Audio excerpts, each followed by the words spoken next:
Good afternoon, and welcome to lecture number 3 in the first IHF Beach Handball Week. My name is Courtney Gahan, and I'm the moderator for this session today. For this lecture, we have 3 translation languages available: French, Spanish, and Arabic. These translation options are only available if you are joining us on Zoom. You can find them at the bottom of your screen by clicking the globe icon marked Interpretation and selecting the label for your language. Please note that if you need Arabic translation, you need to choose the label Chinese. And if you're watching this on Facebook right now, we're going to share the link to the Zoom in the comments so you can join us here. This third lecture today forms part of the 7-lecture program that is the first IHF Beach Handball Week. All of this falls under the umbrella of the IHF Education Centre, which you can find at ihfeducation.ihf.info. This lecture today focuses on two main topics. We have Tamas Newcomb, Beach Handball Sport Manager of the Hungarian Handball Federation, presenting about how to improve spin shots, and Maria Carantoni, Head Coach of the Greece Women's National Team, and she will be talking about shootout strategies. Please note that this is being recorded, so you will be able to access it later for on-demand viewing. And please feel free to ask questions throughout the lectures, as we will stop to address those. Just one note that Tamas will be addressing the questions about spin shots in the first part of the lecture. So please pass along those questions in the first part, and then we'll have another question and answer section for Maria later. So Tamas, welcome. I believe you are starting us. Good day for everybody. I warmly welcome all of you on behalf of the International Handball Federation. It's very honored for me to present my ideas about the spin shot.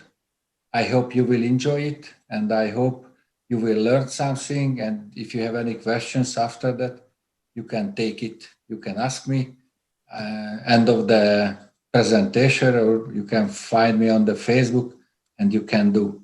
My topic: how to improve the spin shot.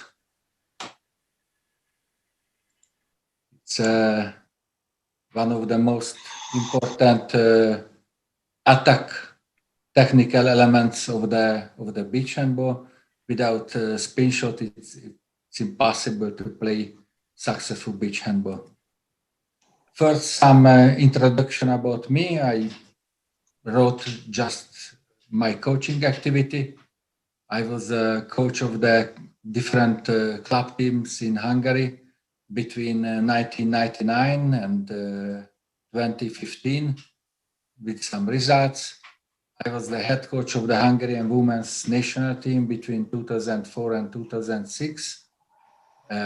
For 10 years, I had a very nice years when I lead the Italian women national teams. From 2017 onwards, I am the beach handball sport manager of the Hungarian Handball Federation. My responsibility, the education, the younger age categories, and the all national teams. I was very happy and I was very lucky to help 2 times in the Australian men's and women's national team, 2012 and 2014.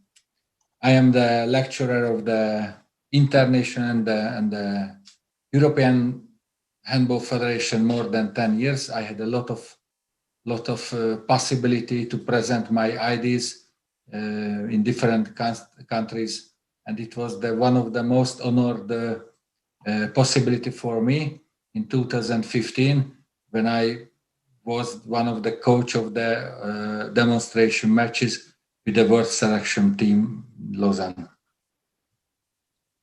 About the spin shot. The spin shot, it's a special individual beach handball technique. But at this moment, the accepted technique jump from 2 legs. The spin shot technique of the usually the wing players, the line player, or during the shootout, and we have a very special defense technique against the spin shot, the defender's diving block. I show one picture about the general statistics. Usually the spin shot, the most of the part of the scoring of the goal the lot of possibility to score the goal, to use the spin shot. This is depends on the genders, because usually the women players use much more time the spin shot as the in-fly shot for example. But this is a general, because some countries I can tell the example. For example, the Spain culture of beach handball, the Spanish culture of the beach handball, they use more time the in-fly shot. This is it depends on the tactics, so depends on the opponent teams as well, which is the common individual technique. It's a spin shot or in-fly shot, but we can say surely the spin shot without right technique spin shot, it's impossible to play successful beach handball. Acceptation of the spin shot technique. It's I try to wrote a very easy to see. It's accepted just as 360. If the feet don't towards to the goal, it's less than 360. It can be just 1 point. I can show you the film. This is a right-handed right winger. Use the spin shot. It is good to see. It's a typical 360.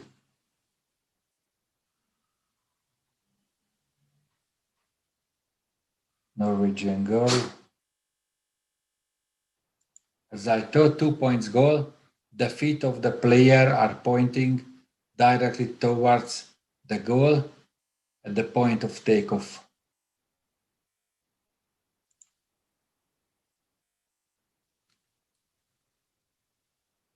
You can see one more.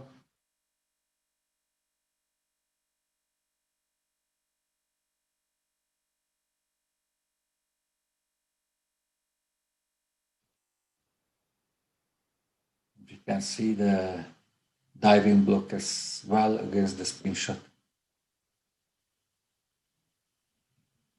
How can we teach the spin shot? I can show my IDs, but you have to know that all coaches can make a decision. They can share their IDs, they can decide alone how can they want to teach the spin shot.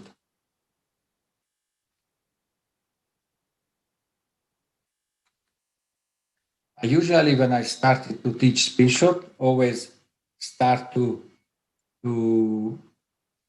teach the players the exactly 180. That's the first when they, especially if we can start to teach them in the childhood, they have to learn to control their body.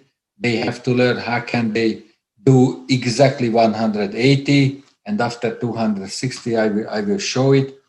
They have to find their balance of the body and so on. But they have to learn their own body. Sorry, I like to show the film.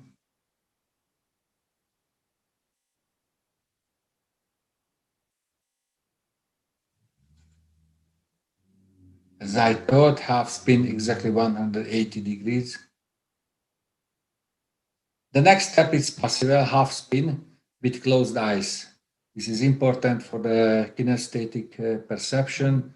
They have to feel. They have to learn their body.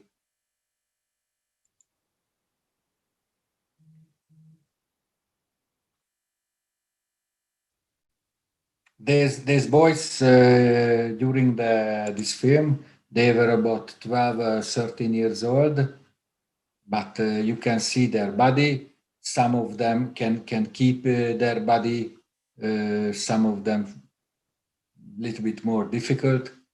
But when I teach the spin shot and all technical, for example, in-flight to pass the ball to the in-flight shot, a lot of time I use the different exercises with closed eyes. 270 exactly. very fit coach will show the right techniques. How can they do it? Okay, it was good without any injuries. I was happy. And after we can try with the kids with the full spin shot. But it's when we start to teach the spin shot, it's without ball. The first steps we have to do. I can advise we have to do the both direction, not just the left direction. For example, the right-handed player or right direction of the left-handed player. But they can learn much easier the control their body if we teach them to make it. And after, for example, slow running and make a spin, but it is possible to make just a half spin or 2/3 spin or anything, a lot of things. And we can make a different coordination exercises and make a spin, because the spin shot it's one of the most important. How can the players they coordinate their body? And of course, when they learn the good jump and the good spin, after it is very important. One of the most important thing, the proper hand position. And when we start to make it, it is better, or I'm sure it is much better if we try to. Sorry. If we try to.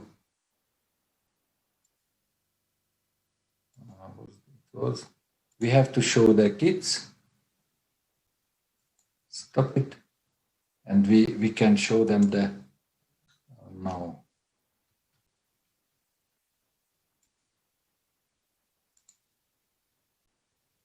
The proper hand position. There is the ball, the elbow, the body. Look forward. This is the right position. And after we can make a half width spin jump and full spin shot. This the exercise is the both direction. They will learn it.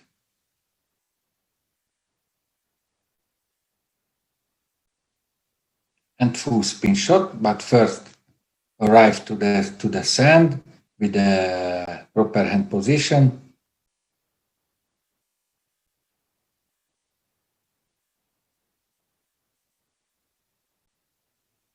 After one step, after 2 steps, the right movement.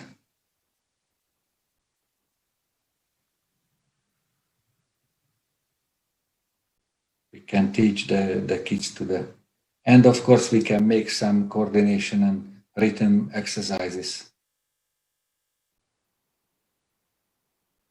It is important the last jump. I can stop a little bit. Maybe most of you know, in the indoor handball, the last step before the 6-meter shoot, it's a short step. It's different in beach handball because you can see the last step. It's a long step, like a jump, because that's the good possibility to make a spin shot. When you have the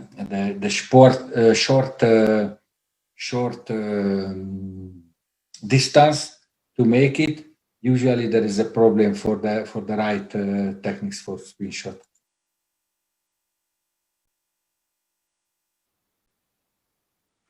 Okay, as you could see on the film, for example, half spin both direction, spin shot without steps, spin shot after jump from both legs or both legs, and a lot of possibility. I think we have to make some difficulties and try to create the old possibility what can be happen during the matches, and if in pair they can work in the pair. In everything is okay. After we can go to the 6-meter line and try the spin shot from the old possibility, and after we can make from different directions the different step possibility, and finally with defenders. We can put the spin shot after individual tactical solutions. For example, put down and pick up the ball, or the two wing players give each other to the long pass, or the two wingers give each other to the return pass, or the specialist receives the ball and make a fakes and makes a return pass to the wingers who take a spin shot, and then all possibility we have to try. Just important, create the all possibility of the situation of the matches, or make difficulties, sometimes make an easier way. You have to mix it, but we can talk about it a few minutes. Okay, that's the techniques of the spin shot. What is necessary for a good spin shot? I think we need a very good foot strength, explosive power. We can call explosive power, because after jump we have to jump up, make a spin. We need a good core stability and strength. We need a good coordination, some kinetic perception, sense of the rhythm. This is during the match, but we have to teach the players what does it mean, the good rhythm, when they have to start to movement before the spin stop, before they receive the ball. And of course, it is very important the correct throwing technique.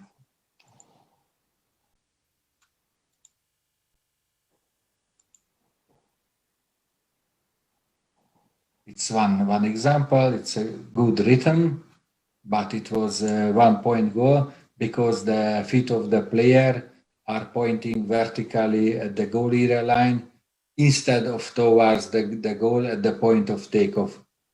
The attempt is from the right wings and left-handed, so the spin is much less than 360, independent of which position.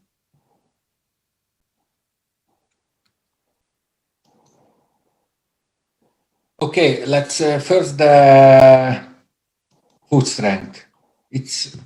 I can show some examples, but it is not new.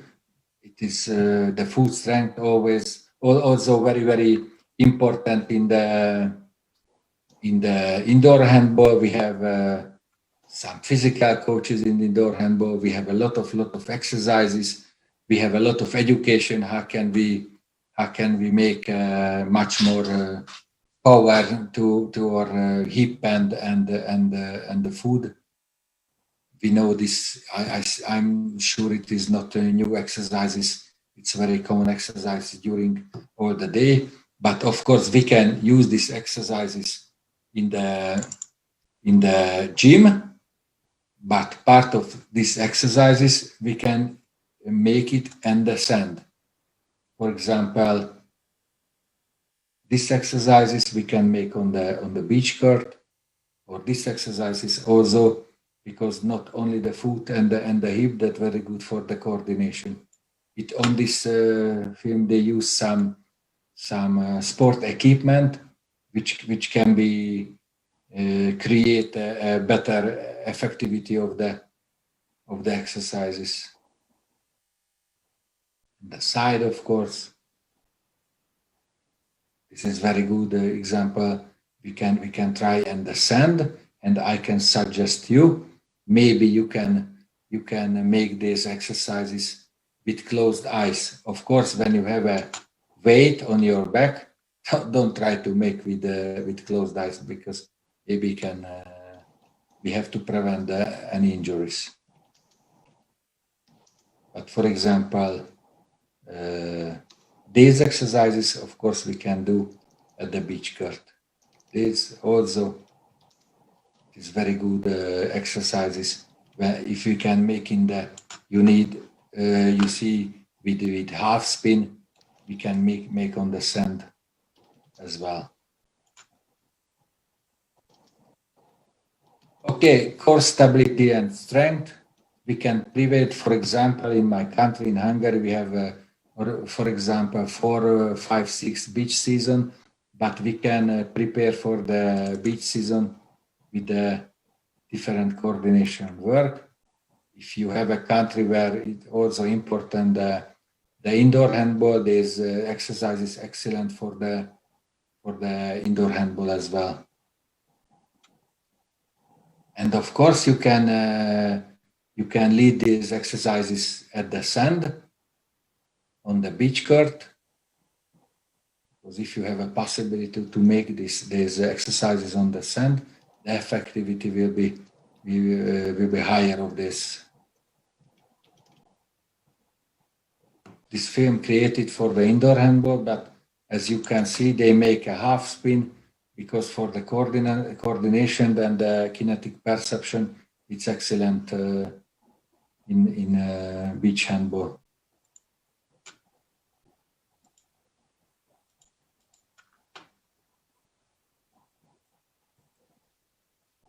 Coordination, core stability is very important for the beach handball. It's also for the. And the next one is the coordination. You can have a lot of possibility to find on the internet. This guy also use, as you can see, we call D-bands in Europe, and I don't remember of the name in USA. It's we can teach them the coordination, and of course in the beach court they use always the sport equipment, the different coordination work, and finally make a spin shot.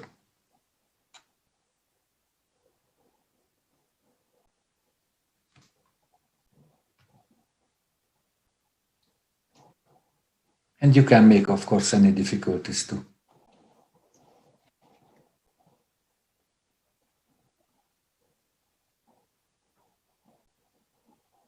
And finally, they receive the ball after the coordination work. They receive the ball in the last moment, and after they jump the ball and make a spin shot. Kinetic perception, I think the best way to make a lot of different exercises with the closed eyes. You can change, you can tell the players, okay, now you can open your eyes, you can close your eyes in the different moment. I think the best possibility to make a kinetic perception. Sense of the rhythm. In the rhythm, I mean, you need, for example, in the indoor handball, when you receive the ball, you have to start your movement a little bit earlier. In the beach handball, you can wait more because you need more space, more time to make a last jump and make a good spin shot. It means we have to create the possibility for the players to find a good rhythm. Of course, during the training first, it's very easy. And after, when they work in pair,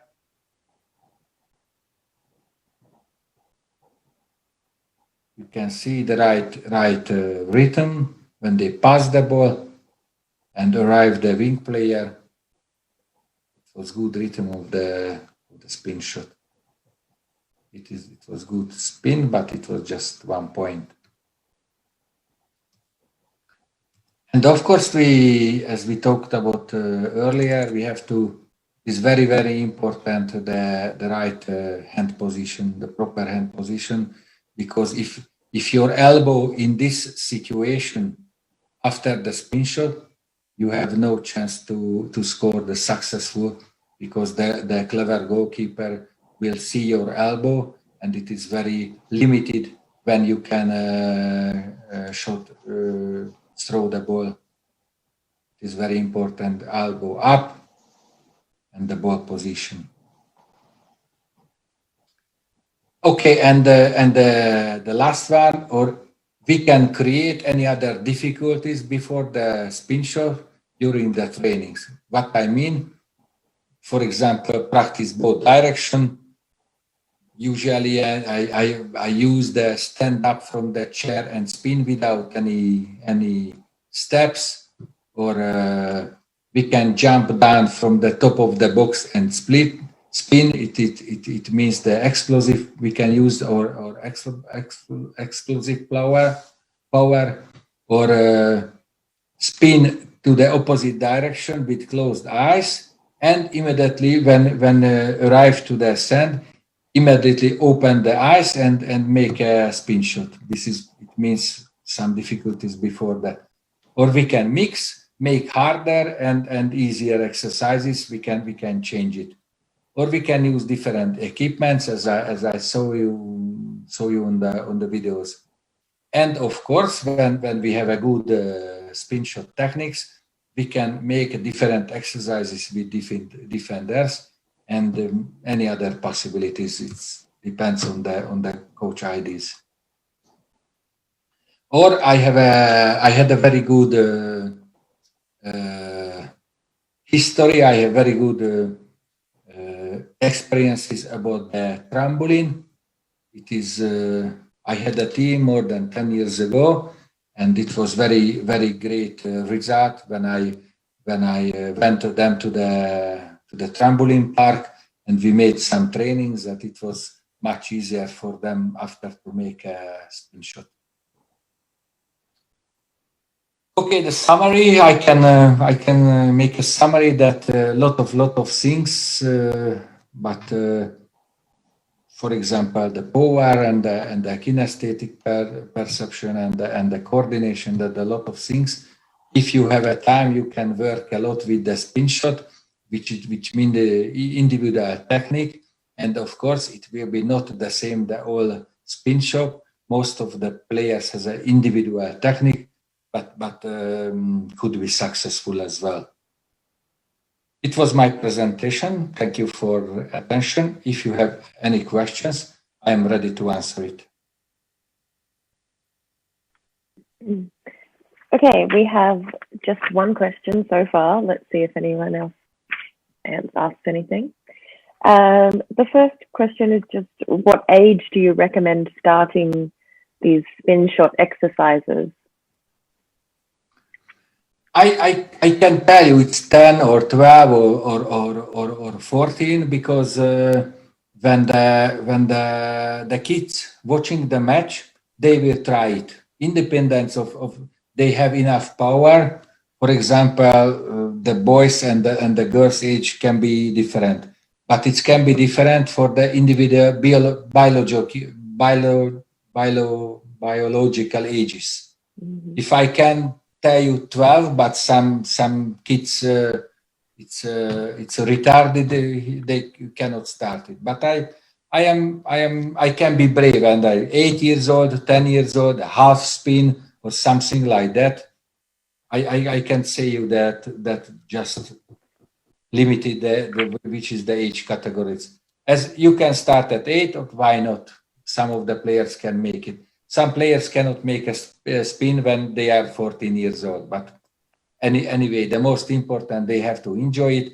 And if they want to try, okay, they can try it. For example, 40 centimeters deep sand, they will not afraid of landed or something like that. They enjoy it. They can, how can I say, they can happy. If they see each other, how can they try it and fallen down on? It's okay. They can start as early as possible, I think. Because someone did also ask if there were differences for how you would approach this with the age for boys and girls.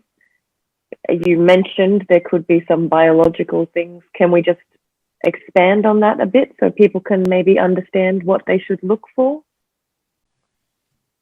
The code, it's impossible to measure. You cannot go to the laboratory, for example, and can decide, okay, they can start or not.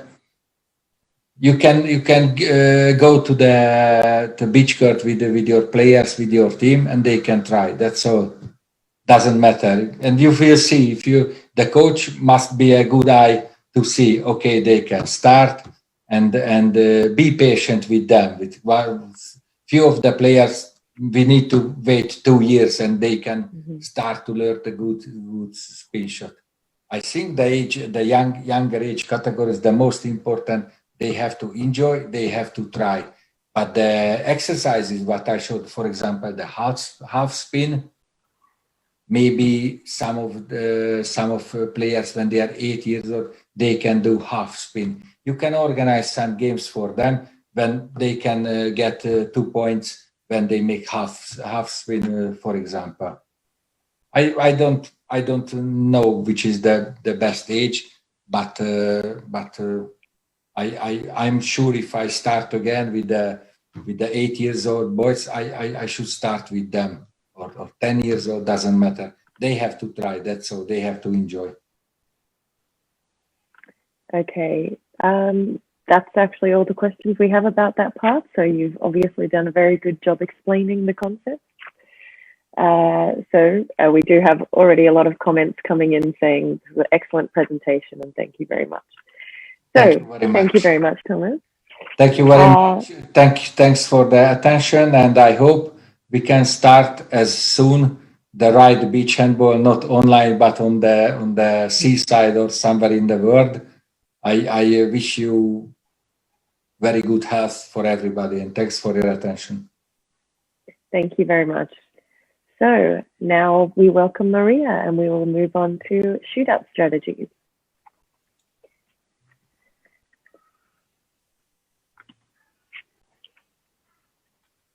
So, hello everybody.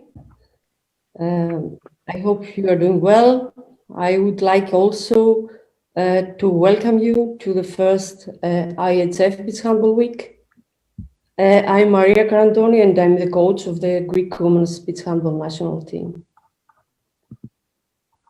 So the topics that I will present you are the shootout strategies in beach handball, and we will discuss the importance of the shootouts during a match, and I will show you some important individual tactical movements.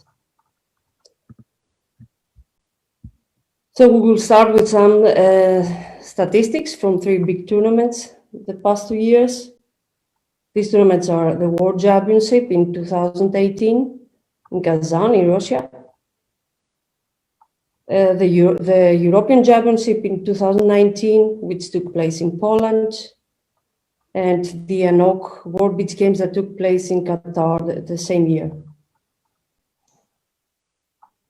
Now let's have a look on the chart. We can see that the shootout percentage during the World Championship for the women teams was 33.3%, and for the men teams was 36.1%. Moving on the European Championship, 1 year later, we can see that the percentage for men and women is moving on the same level.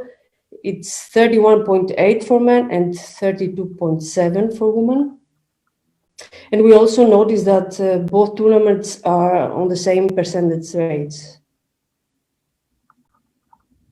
So at the same year, in the ANOC Beach Games, we see that the men percentage is a little bit lower. It's 28.2%, but we can see a higher percentage on women, which is around 41.3%. So the average for women that played shootouts is around 36%, and for men is around 32%. So we could definitely say that shootouts are a very, very important part of the game. We can see that many high-level matches are decided on the shootouts. And also, from my experience over the years as coach, I can say that as moving towards the finals, we face more and more matches that are defined by the shootouts. And what is the conclusion that we can make? That is that we could say that we have to be very well prepared also for this part of the game. And we have to devote a big part of the trainings to the shootouts, as we would do for other parts of the training.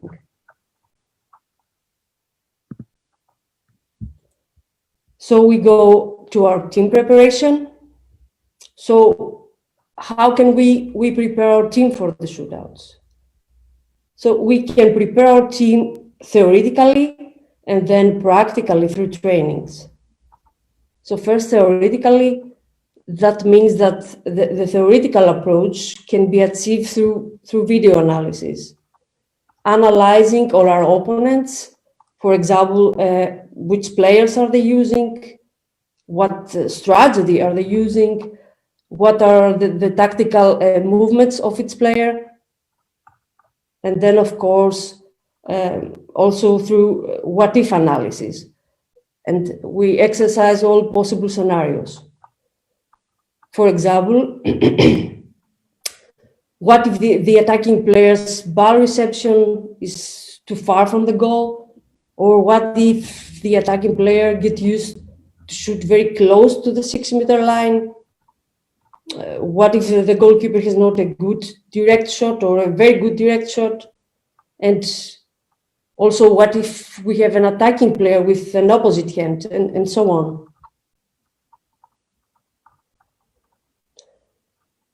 Now, for our team preparation, the particle part, we prepare our team for the shootouts through the trainings, yeah? We train all possible scenarios we have discussed on the theoretical part. And also a very, very important point I would like to highlight here is not only train on all possible scenarios, but also have multiple repetitions during the practice sessions. With that, the player feels secure and confident to execute the shootout. Of course, also we have to train all regular situations we might face by trying different tactics and players until we find the suitable ones. The tactics that fit more to our team profile. For example, do we have a tall defender, or do we have a fast player, or a very good goalkeeper? The decision on the tactic that we will follow depends also on that. And don't forget that the psychology of the athletes plays an important role in the execution of shootouts. And to acquire the psychology, they have to feel safe. And to give them the security, we have to prepare them as best as we can.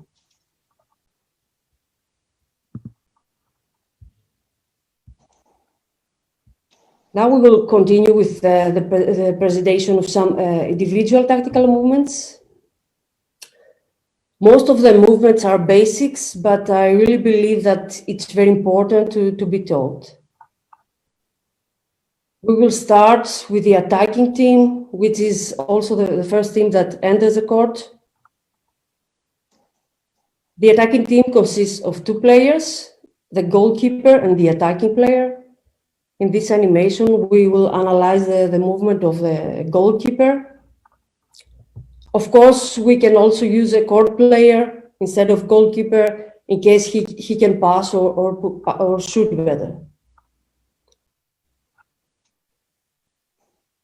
So we start with the starting position of the goalkeeper. In my opinion, the best suitable starting position to receive the ball is in the middle of the goalpost and not at the crossbars. The reason for that is because if the goalkeeper receives the ball in the short crossbar, then the distance to get to the passing or shooting position, the passing or shooting position is somewhere here, it's too long. Also, if the goalkeeper receives the ball on the long crossbar, then we put at high risk the pass from the attacking player, because you can see we have a longer pass distance.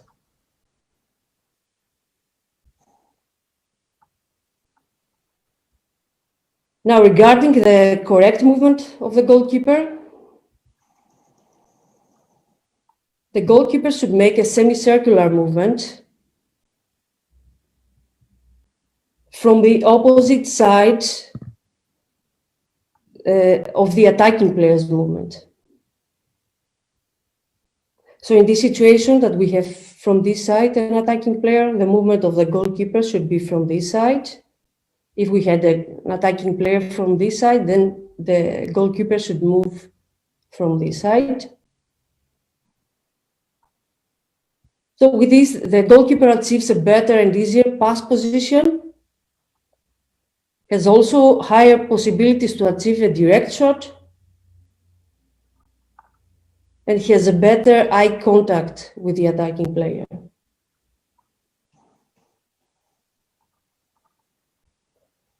Concerning the shooting or passing position, should be as close as possible to the 6-meter line area to achieve a shorter and easier pass or shoot. So when the goalkeeper reaches the passing or shooting position, then he needs to decide whether to shoot or to pass. The goalkeeper should be prepared to make the right decision. First, he needs to check the position of the defending goalkeeper. Is he out of the goalpost? Has the attacking goalkeeper the option for a direct shot? So if not, then he just needs to make a safe pass.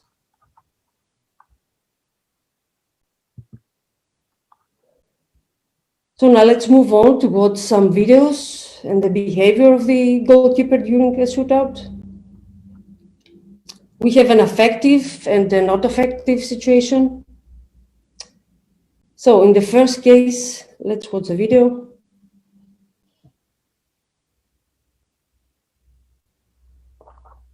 In the first case, we will see that the goalkeeper has the right starting position. He also has a correct movement to get to the shooting or passing position.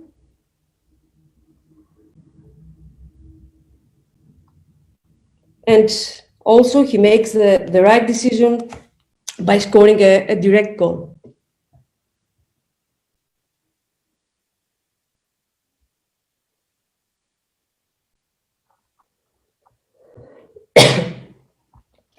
Let's continue to the second video. Here we can see also that the goalkeeper has the right starting position.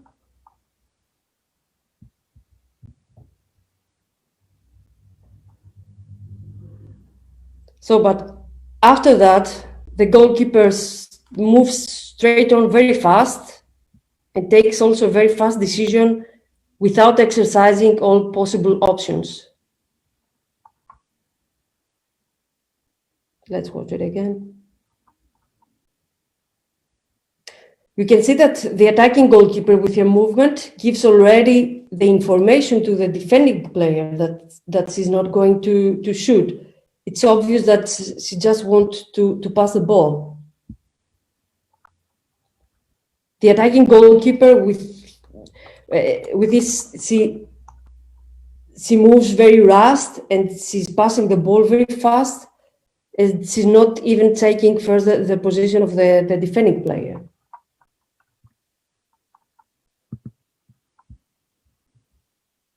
Now let's continue with the attacking player. Let's first start with a pass.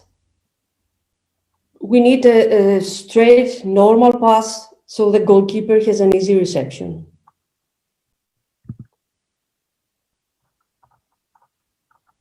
Then the attacking player should do a correct movement. And what do we mean with correct movement? We mean that the player is doing a semicircular movement towards the center of the defending goalpost.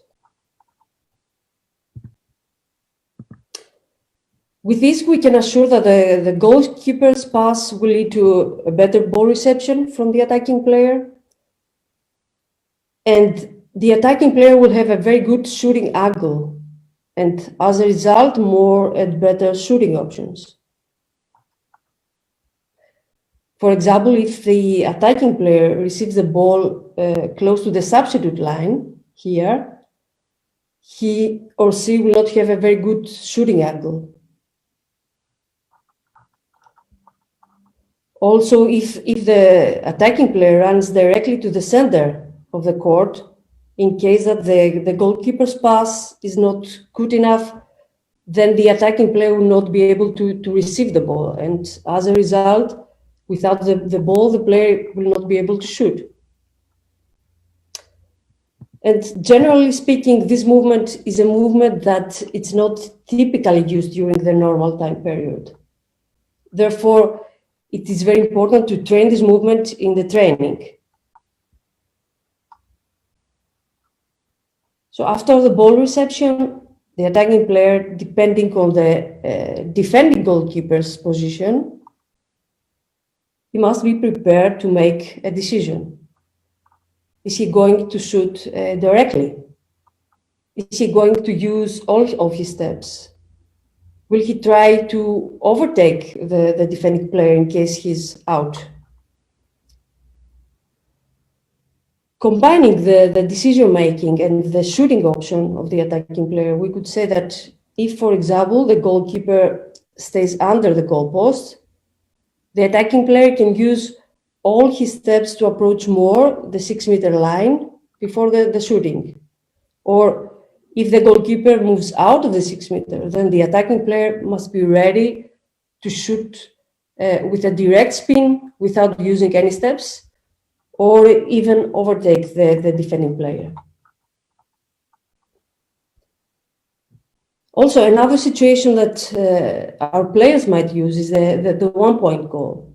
We see cases that where many players are not able to score a one-point goal. And why is that?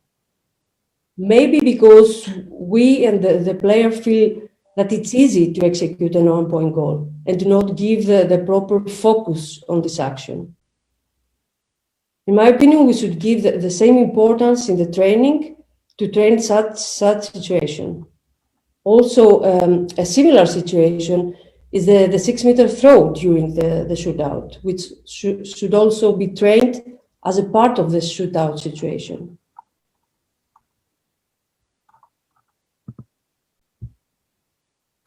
Now let's watch some videos.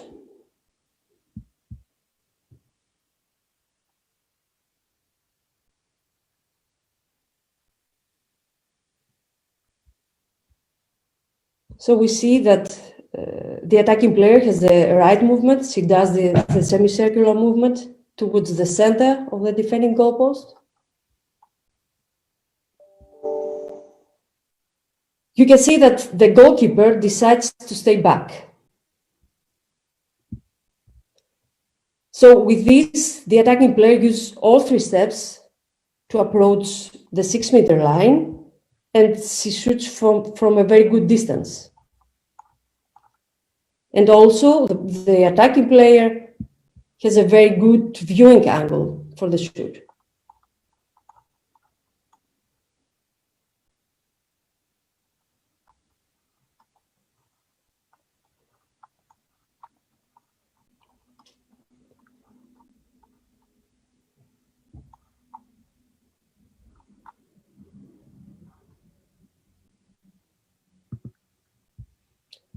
Here we have another video, an effective situation. We will see that the attacking player, after the ball reception, he identifies that the goalkeeper moves outside the 6-meter.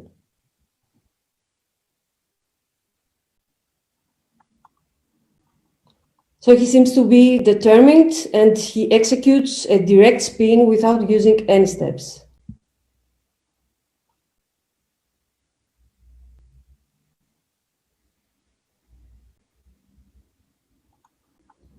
And we can also notice here that the attacking goalkeeper has the correct passing shooting position, and that he first checks the position of the defending goalkeeper before the pass.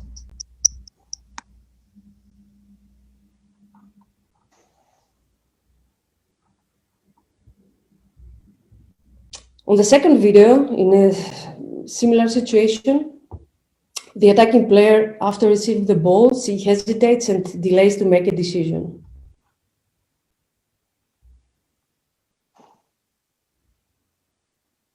So that gives the defender the chance to think about her next movement.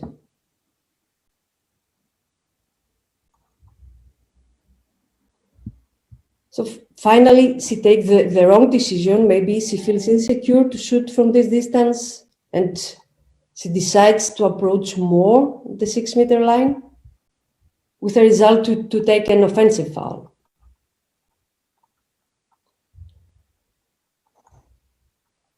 So we see in almost all cases, we just saw that except the individual technical abilities of the players, the right timing and the correct movement gives the time to the players often to predict and to get the right decisions. Of course, as we said, that the technical and the individual tactical abilities of the player plays a deciding role.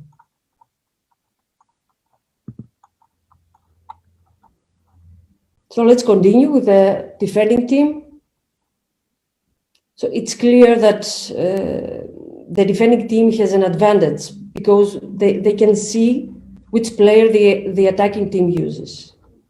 And based on that, the defending team can decide if they will use a goalkeeper or if they will use a court player, a defender. Some situations that might affect these decisions are the goalkeeper saves against the specific attacking player during, of course, the normal time period of the game. If we have a defending player who blocked correct the specific attacking player, also if we notice that the attacking player does not react properly in a state of pressure, or if we have a situation that requires to take a risk or not to take a risk.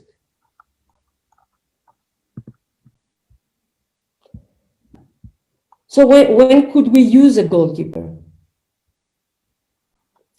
First, of course, when we do have a good goalkeeper.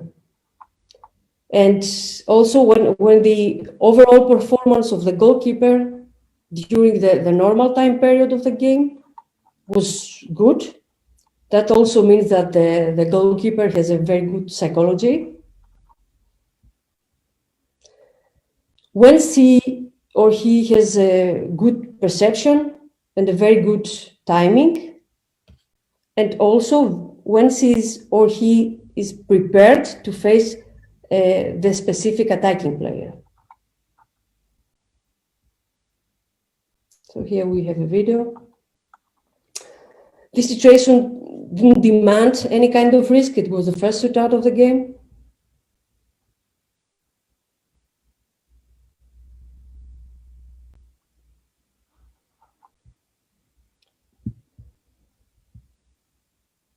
So the goalkeeper has a very good space perception.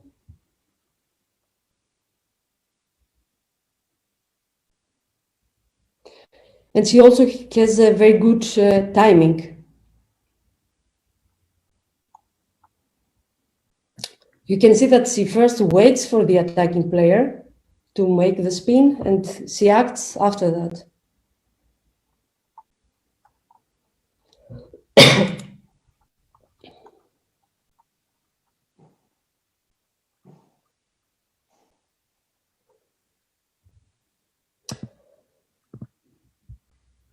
Now, if we decide to use a court player or a defender, then this player should be able to use all these individual tactical movements. First, to have a very good perception and timing, to be able to put the attacking player in a difficult position for a shot, to lead the attacking player to a difficult shooting angle, to be able to block or even win an offensive foul, and in general to be very well prepared for the specific player he or she has to face. Now let's play the video.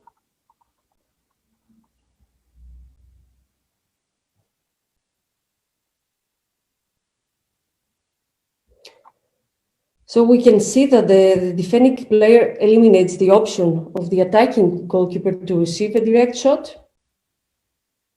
After she moves out and leads the attacking player to shoot from a bad angle.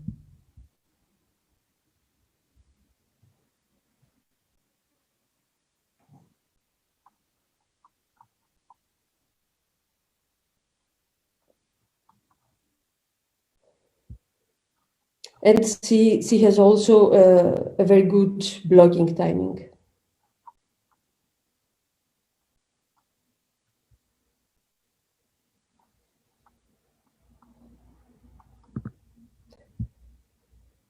Now let's move to our last topic. It's a special tactical movement where we have an attacking player with executing a shootout with an opposite hand. So the advantages that we have here is, first, it's more difficult to block an attacking player with an opposite hand. And also often this situation confuses the defender. And was that the defender is not sure in which direction the attacking player will move. And it's not also a common movement. So the disadvantages that we have here is that for the attacking player with an opposite hand, it's more difficult to pass and receive the ball because of the position of his body. And also, if the defending player manages to bring his body to the correct side, it's very possible to block the attacking player, and it's more likely to bring him in a more difficult situation for shooting.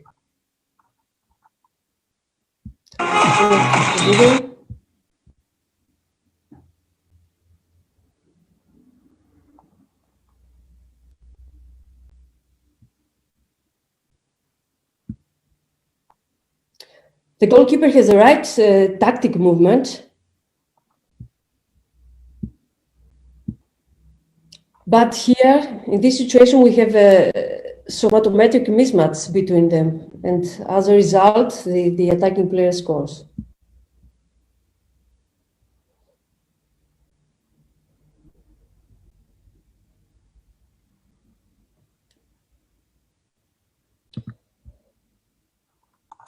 So thank you very much for your attention. I hope you enjoyed the presentation, and also all meet again in Beach Court soon. I don't know if we have any questions. Thank you very much. Yes, we do have a few questions about this. So let's begin with, this one might be a bit simple. What is your opinion? Do you think it's better to be first or second to be the team, first or second team for the shootout? If we decide to shoot first, as I said, we had the advantage that we can see, if we shoot second, we have the advantage to see the tactic that the other team will use, so we can also know what tactic is better to use. I mean, to use a goalkeeper or a player. But also some coaches prefer to shoot first. So in case that they score, they will put the pressure to the other team, the other team. So it depends on the tactic of the coach. Okay. How do you choose the players who will execute the shootout? So we choose the players on the trainings, also the order that they will shoot or they will execute the shootouts. Of course, there are some exceptions in case of injuries or in case of disqualification, or if also the overall performance of the player plays a deciding role in this decision. Mhm. And it's also, we also need to know if we are going to use, if we need a 1-point goal or a 2-point goal. This is also very important to follow the tactic, which player that we will use. Okay.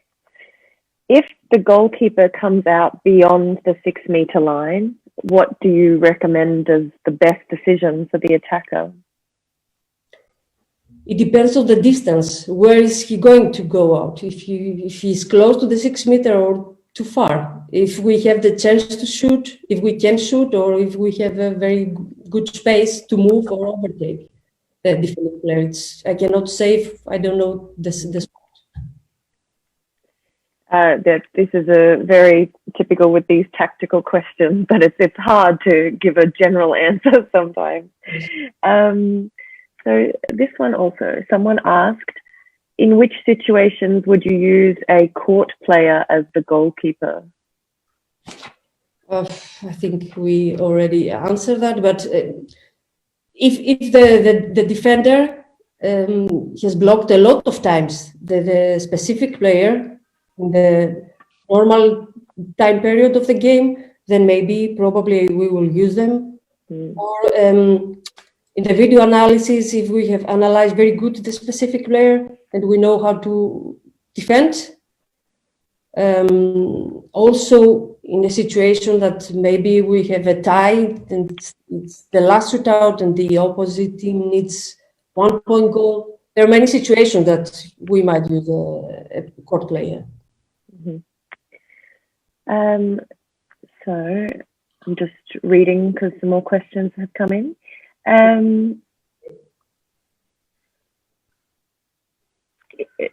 Do you change sometimes your choice for goalkeeper based on whether you are starting or the second shooting team? Sorry, I didn't understand. Do you ever change which goalkeeper you would use based on if you are shooting first or second?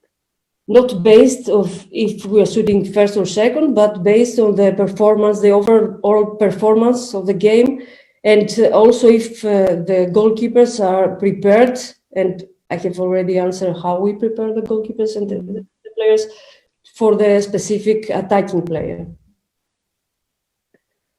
Okay, and okay, so this person asks, in the very last shootout, if the point is going to win the game, would you put a goalkeeper or a defender? I suppose if you're defending in this situation. Depends of the attacking player. I could use both. I could use also a goalkeeper or a court player, but it depends in which is the attacking player, and it's the advantage of the defending team that can see first who is entering the court, and then you can decide which tactic that you will follow. Okay. Okay, that is all the questions for you. So thank you very much, Maria. Thank you very much also. I hope that everyone enjoyed these lectures this afternoon. Thank you very much, Tamas, as well. And as you know, we are back tomorrow again at 2 p.m. Central European Summer Time for our next lecture. Tomorrow is from the officiating side, and it's focused on progressive punishment and 6-meter throws. And that is from IHF Beach Handball delegate Johanna Bremer and IHF Beach Handball referee Laura Bucon Perea. Thank you very much, everyone. Thank you, Tamas and Maria. And don't forget, you can find this later online at the IHF Education Center for on-demand viewing. Thank you, everyone, and we'll see you tomorrow. Goodbye. Bye-bye.